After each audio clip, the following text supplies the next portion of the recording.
Vous allez bien, on se retrouve dans un live aujourd'hui. Il est 9h41 et j'ai hâte de vous partager aujourd'hui le message que j'ai à vous partager. Parce que c'est tellement important et tellement puissant que ça va changer beaucoup de choses dans votre vie. À partir du moment où vous écoutez, vous l'entendez et vous l'intégriez. Je pense que ça va résonner avec beaucoup de personnes, que ça va réveiller en vous, des choses. Et que vous allez comprendre l'essence de ce message et que ça va vous ouvrir une autre perspective pour voir les choses différemment et surtout vivre les choses différemment. Aujourd'hui, j'ai envie de parler de respect. J'ai envie de parler de respect parce que je vois beaucoup de parents qui parlent à leurs enfants en leur disant « tu me manques de respect là ». Ou qui agissent par rapport aux actions de l'autre en identifiant que ce que l'autre fait, que ce que l'autre leur fait à ce moment-là est du manque de respect.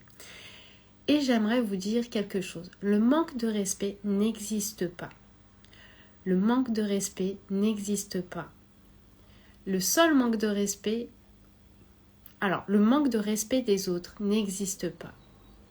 Le seul manque de respect qu'il existe, c'est le respect que vous vous portez à vous-même.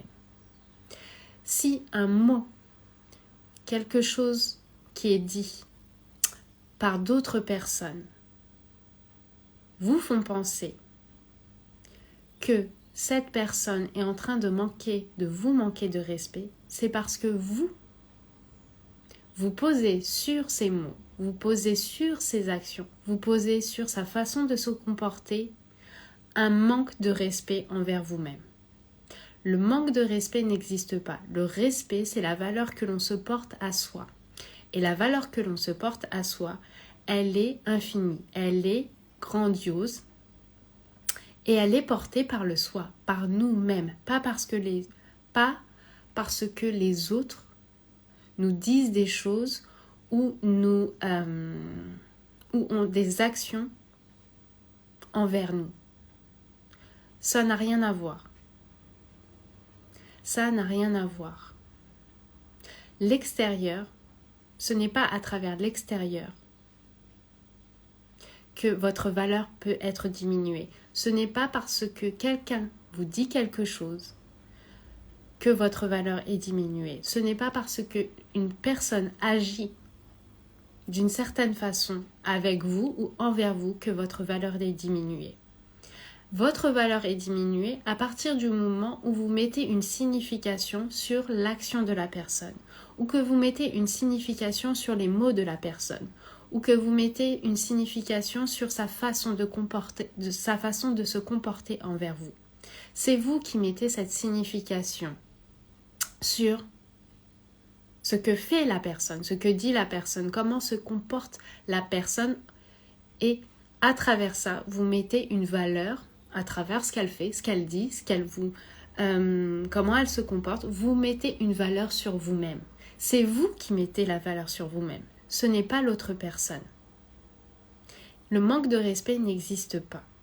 Il n'y a que la valeur que vous vous portez qui existe. Alors, je voudrais clarifier quand même quelque chose, parce que certaines personnes vont me dire « Oui, mais il utilise des mots blessants. Oui, mais il m'a dit que j'étais moche. Oui, il m'a dit que j'étais pas gentille. » Et j'aimerais clarifier par rapport à ça. Ça, ce n'est pas du manque de respect. Coucou du four à la table, j'espère que tu vas bien. Quand ces personnes utilisent ces mots-là, du genre tu es moche, tu es pas gentil, tu es pas capable de faire ça. Ce n'est pas du manque de respect. Ce qui est fait par ces personnes, c'est d'utiliser des mots blessants, des mots faits pour vous blesser, pour pouvoir exprimer leurs émotions, pour pouvoir exprimer eux-mêmes ce qu'ils sont en train de vivre, pour pouvoir exprimer eux-mêmes la blessure qu'ils vivent dans le moment. Et ils sont en train de rejeter ça sur vous à travers des mots blessants. Soyez conscient de ça, soyez lucide de ça. Ce qu'ils sont en train de projeter sur vous n'est pas du tout du manque de respect, mais reflète plus. Ça reflète pas vous, ça reflète plus ce qu'ils vivent, ce qu'ils sont en train d'expérimenter. Et ça vous demande d'avoir cette lucidité et d'arrêter de transposer ces choses-là comme du manque de respect. Est-ce que ça veut dire qu'on accepte d'avoir des personnes comme ça dans sa vie? Est-ce que ça veut dire qu'on accepte que des gens utilisent des mots blessants dans notre vie par rapport à nous? Alors, 2 choses. Ça peut être vos enfants. Et dans ce cas-là, c'est quand même important que vous compreniez qu'ils sont en train de vivre des émotions, qu'ils sont en train de vivre une expérience difficile et de leur apporter du coup les clés pour pouvoir dialoguer avec vous dans ces moments difficiles, dans ces moments compliqués, sans avoir à utiliser des mots blessants. Parce que là, c'est votre guide, c'est votre travail en tant que parent, d'être guide pour votre enfant, de lui donner les armes justement pour pouvoir se développer et d'interagir dans le monde avec bienveillance, sans avoir à réprimer ses émotions. Pas du tout. On ne veut pas qu'il réprime ses émotions, on ne veut pas qu'il réprime ses expériences, mais on veut qu'il puisse interagir dans la bienveillance avec les autres. Donc quand votre enfant fait ça, quand votre enfant peut avoir des mots blessants envers vous-même, envers vous. Là, je fais appel à votre travail de parent, à votre rôle de parent qui est d'être guide et de voir en dessous de la surface, de voir en dessous l'enfant que vous avez en face de vous qui est blessé et qui vit quelque chose de difficile et qui a en fait besoin de votre aide pour pouvoir s'exprimer, expliquer les choses, ce qu'il vit, les difficultés qu'il vit de façon bienveillante. D'une autre façon que ce qu'il a fait, qu'est-ce qu'il a utilisé. Ok, donc, on n'est pas là pour rejeter nos enfants. On n'est pas là pour leur dire, ok, tu reviens quand tu m'auras parlé de manière plus respectueuse. Parce que s'il ne l'a pas fait à ce moment-là, surtout dans les enfants qui sont en bas âge, c'est parce qu'il n'a pas les clés. C'est parce qu'il n'a pas encore assimilé les clés pour pouvoir le faire. Et nous, on est là pour le guider. Et nous, on est pour lui expliquer comment le faire. On est là pour valider son expérience. Et on est là pour lui expliquer comment justement interagir avec plus de bienveillance pour que les autres comprennent ce qu'ils vivent, pour qu'ils comprennent l'expérience qu'ils vivent. Et du coup, qu'ils puissent répondre de manière appropriée. Ça, c'est pour les enfants. Ça, c'est pour nos enfants. En ce qui concerne les adultes, c'est totalement différent parce qu'un adulte, on n'est pas son guide. On n'est pas le sauveur de tous les adultes sur cette terre. Les adultes sont maintenant justement des adultes. Ils sont les leaders de leur propre vie. C'est pas pareil pour les enfants. Nous, on est là pour accompagner les enfants. On est là pour petit à petit les guider. Enfin, les guider au fur et à mesure de ce qui émerge dans leur vie. Les adultes, on n'est pas là pour les sauver. On n'est pas leur mère. Et on n'est pas « Coucou bébé pastel, j'espère que tu vas bien ». On est là, on n'est pas là pour être la mère des adultes. On n'est pas là pour sauver les adultes. On n'est pas là pour pallier aux lacunes dans le développement des adultes qui peuvent émerger là, à travers l'utilisation des mots blessants. On n'est pas là pour ça. Un adulte, il est leader de sa vie et c'est un adulte qui va être capable justement de transformer les choses par lui-même, de prendre les actions pour transformer les choses par lui-même, quitte à demander de l'aide, quitte à demander à se former avec des outils. Mais ils ont besoin d'un miroir. Ils ont besoin d'un miroir qui leur montre que ce qu'ils font, ce n'est pas OK.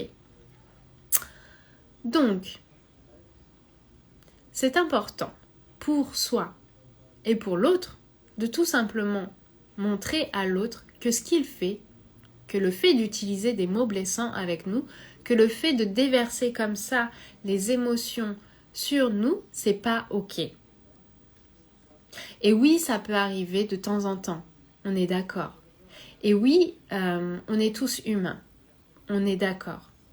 Donc ça ne veut pas dire que dans votre relation, vous allez quitter votre mari parce qu'une fois, il vous a dit quelque chose de méchant. Non. Vous pouvez justement grandir tous les deux à partir de là, lui expliquer les choses. Ok, on n'est pas là pour dire qu'on va quitter toutes les personnes de notre vie à partir du moment où elles se comportent une fois de manière blessante, ou 2 fois, ou 3 fois, de manière occasionnelle. Mais quand c'est répété, quand c'est une façon de fonctionner de la personne, c'est à nous de prendre l'action, de tout simplement dire non, c'est pas ok, je ne veux pas ça dans ma vie.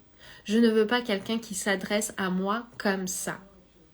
Qui s'adresse à moi comme ça. Ça ne veut pas dire que c'est du manque de respect. Il n'y a aucun manque de respect là-dedans. Sauf, je vous dis, le manque de respect de vous-même, de votre part.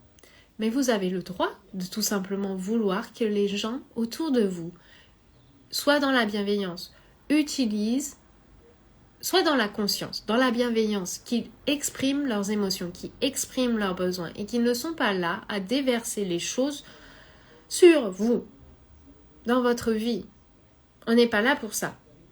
On n'est pas là pour vivre ça. On est là pour vivre une vie à la hauteur de ce que l'on veut, à la hauteur de ce qu'on mérite, parce qu'on mérite tout ça. Et donc c'est à nous de mettre en place les actions, de faire en sorte que ces personnes-là ne restent pas dans notre vie.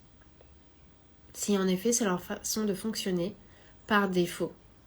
On n'a pas à accepter ça. On peut choisir de quitter ces relations, même si c'est avec sa famille. On a toujours le choix, même si c'est la famille. Et encore plus si c'est avec la famille. On peut mettre les limites, clairement, parce que c'est pas ok. Parce qu'on mérite d'avoir en face de soi des gens dans leur conscience, des gens dans la bienveillance, des gens qui sont capables d'exprimer leurs besoins, leurs émotions, d'une façon qui ne soit pas du déversement sur les autres. Avec un enfant, je vous dis, c'est différent parce qu'on est là justement pour les amener à faire ça. On est...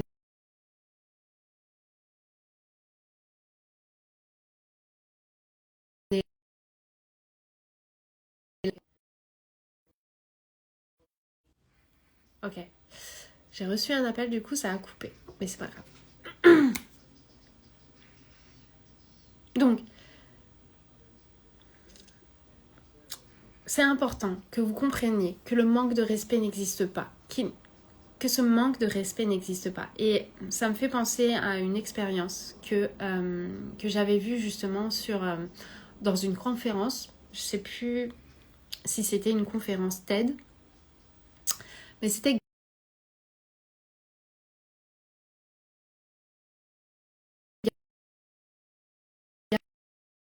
Ça plante. Ok, c'est bon. C'est revenu. J'ai reçu un autre appel. Enfin, toujours la même personne qui essaye de me rappeler. Je disais, j'ai vu une conférence et c'était puissant. Justement, l'exemple qui a été utilisé, c'était une conférence, une interview du docteur Gabor Maté. Non, une conférence du docteur Gabor Maté. Donc un physicien qui est spécialisé aussi dans tout ce qui est addiction et qui a écrit beaucoup de livres justement sur l'impact des traumatismes sur le développement de l'enfant. Enfin, c'est une personne que j'adore, c'est une personne qui est extrêmement puissante dans les messages qu'elle partage. Et dans cette conférence, il avait fait monter une personne sur la scène parce que cette personne justement sentait que il y avait des personnes dans sa vie qui lui manquaient de respect ou qui lui manquaient de respect. Et pour illustrer très bien cet exemple que personne ne vous manque de respect sauf vous, ce qui est mis en miroir, ce qui est mis en lumière dans ces situations-là, ce n'est que vous. Ce n'est que le rapport que vous avez à vous-même. Et il avait utilisé un exemple très puissant. Il avait dit à cette femme,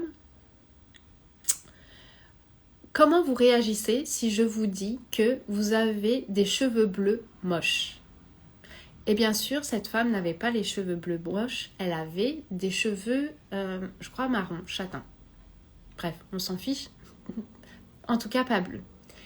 Et cette femme, sa réaction, sa première réaction, ça a été de rigoler.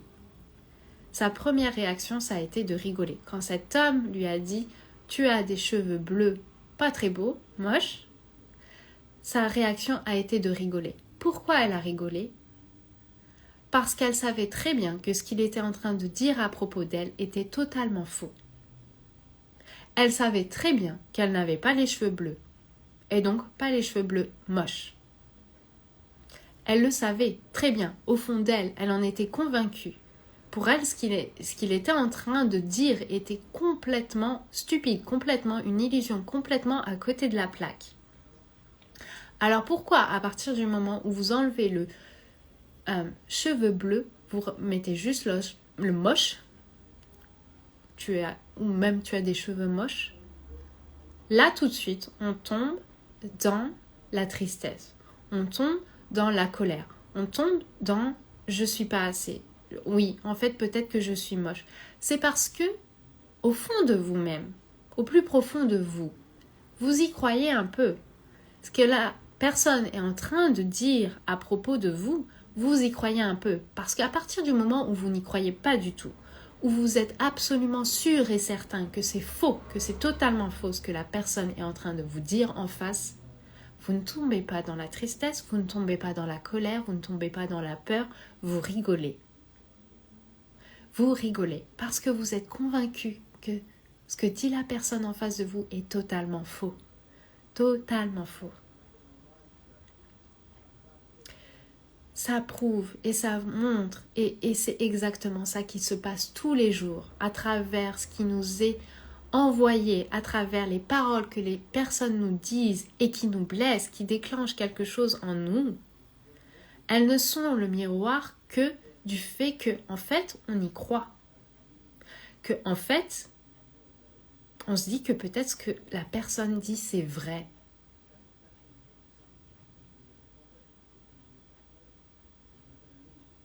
C'est pour ça que je vous dis, il n'y a pas de manque de respect que celui que vous vous portez.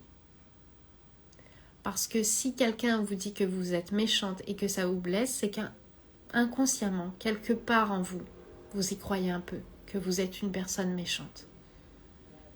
Si vous n'y croyez absolument pas, si vous êtes convaincu absolument pas que vous êtes une personne méchante, ça ne vous blessera pas.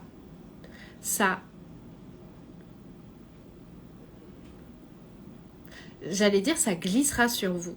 Mais oui, c'est ça. Ça glissera sur vous. Ça ne vous atteindra pas. Ça vous fera rigoler plus qu'autre chose.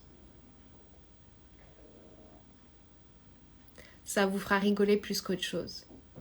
Le problème dans cette société, c'est qu'on a attaché à des mots des pouvoirs. On a dit justement à travers que ces mots avaient des pouvoirs sur nous, qu'ils renvoyaient une image véritable de nous. C'est pas vrai.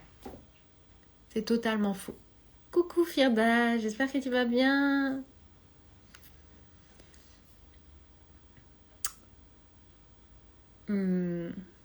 Voilà, c'est ce que je voulais vous partager dans ce live aujourd'hui. Parce que je vois tellement de personnes qui se laissent happer par les mots des autres, qui se laissent happer par les mots de leurs enfants, les mots qui sont utilisés par leurs enfants, et qu'ils le prennent vraiment personnellement, qu'ils le prennent comme une attaque personnelle, alors que c'est totalement faux, et que à partir du moment où vous savez au plus profond de vous que ce que dit votre enfant est totalement faux, ça glisse sur vous et vous en rigolez même, comme dans cet exemple avec le docteur Gabor Maté et cette femme. Ça ne vous atteint pas, ça ne vous touche pas. Ça ne vous touche qu'à partir du moment où il y a une petite portion, une petite partie en vous qui y croit véritablement. Qui se dit, oui, peut-être en fait que c'est vrai. Peut-être qu'elle a raison. Peut-être en fait que je suis une personne méchante. Ou peut-être que votre enfant vous dit, à un moment tu es bonne à rien, tu n'es pas capable de cuisiner, tes plats sont pas bons. Et peut-être que vous allez vous sentir blessé parce qu'il y a une partie en vous qui sent que, ah bah oui, peut-être qu'en fait je suis bonne à rien. Ah, j'ai le téléphone qui sonne. Firda, tellement frais, tellement vrai. Oui, on est d'accord. Voilà, c'est ce que je voulais vous partager aujourd'hui en live. Je vous dis donc à demain pour un autre live. Ciao. J'y crois pas que tu es en débardeur et moi je suis en pull à Paris. Alors oui, Firda, ici il fait super beau. Je pense que vous voyez derrière moi. Il y a du soleil. Et je crois qu'il fait encore 24, 25, peut-être même plus.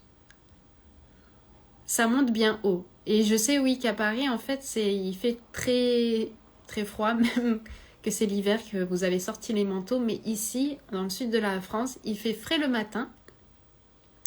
Il fait frais le matin, mais la journée, ça chauffe très, très vite. La chance, faut que je vienne dans le sud.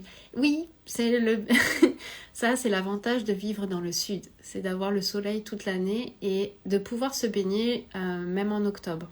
Là, il y a encore des gens qui se baignent dans la mer. Coucou Myriam, j'espère que tu as besoin. Bon, tu rejoins le live à la fin.